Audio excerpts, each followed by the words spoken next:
అచల బోధ నాగర్ కర్నూల్ మన యూట్యూబ్ ఛానల్ని సబ్స్క్రైబ్ చేయండి, లైక్ చేయండి. పెట్టడానికి చాలా ఉంటుంది.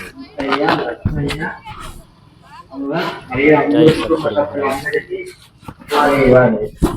ఈ రోజు కార్యక్రమం ఇంత ఘనంగా నిర్వహించినందుకు గురుపుత్రులు ఆదరించి అందరినీ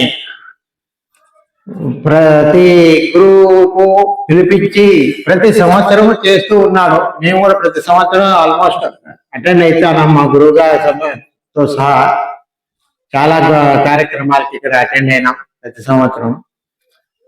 ఆ విధంగానే చాలా ఘనంగా ఎప్పుడు చేస్తూ ఉంటాడు. ఎందుకంటే ఇది గురుపుత్రులుగా ఉన్న వాళ్ళకే ఇది సాధ్యం, కానీ అందరికీ సాధ్యం కాదు.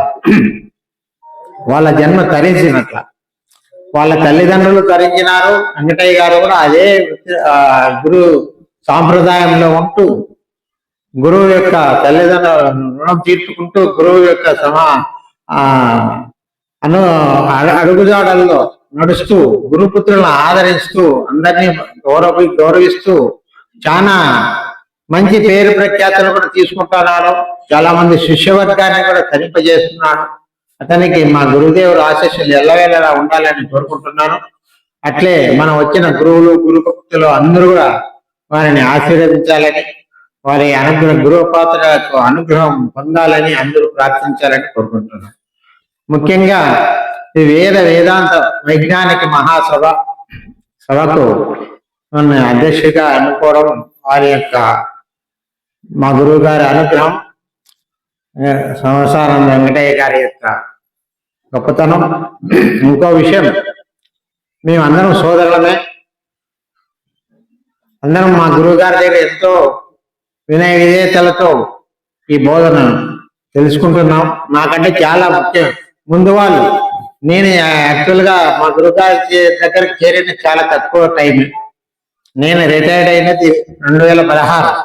ఆ తర్వాతనే మా గురువుగారితో సన్నిహితం. 2016 నుంచి మా గురువు గారి దగ్గర చేరిన తర్వాత 2018లోనే ఆశ్రమాన్ని కూడా ఏర్పాటు చేశాడు. ఆ ఆశ్రమంలో అందరం పాలు పంచుకున్నాం. అందరి సహకారంతో ఆశ్రమం నిర్మించినాం.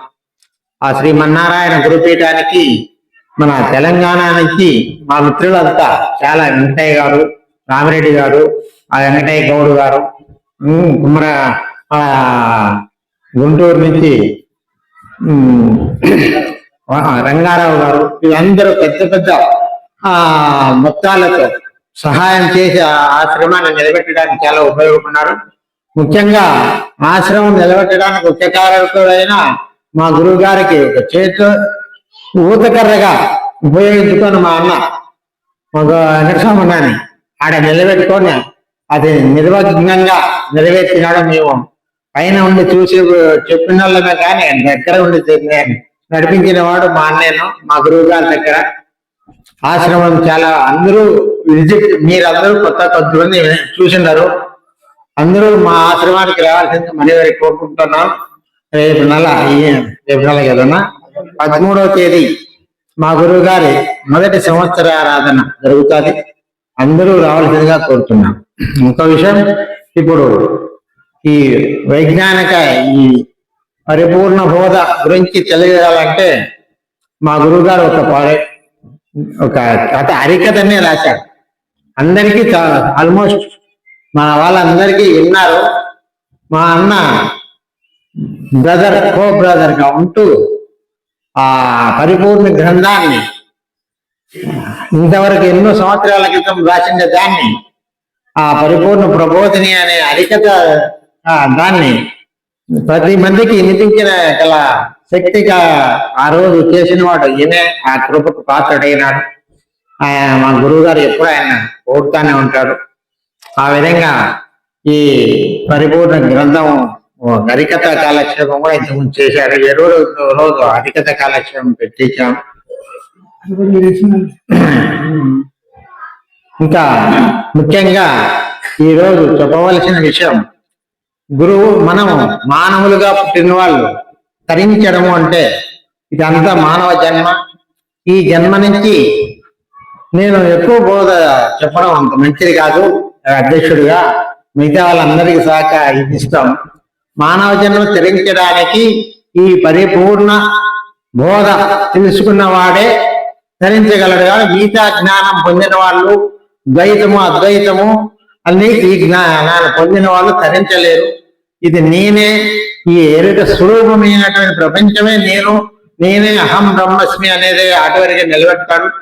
ఇది పరిపూర్ణ గ్రంథం. ఈ బోధలో అహం రాహిత్యం పరిపూర్ణము అంటే ఈ నేను అనేది లేకుండా చేసేది ఈ గ్రంథాన్ని. అంటే ఎరుక రహితమైన స్థితిని తెలుసుకోవడమే పరిపూర్ణ స్థితి. దాన్ని చెప్పడానికి మనకి ఈ బోధ ఉండేది. దాన్ని తెలుసుకున్నవాడే తరించిన వాడు అవుతాడు. దీంట్లోనే ఈ ఎరుకే ఎరుక సమూహాన్ని నేను నాది అనేది అహం బ్రహ్మస్మిలోనే ఉంటే ఇంకా జన్మలు తప్పవు అని ఈ జ్ఞానాన్ని మనకు బోధిస్తుంది.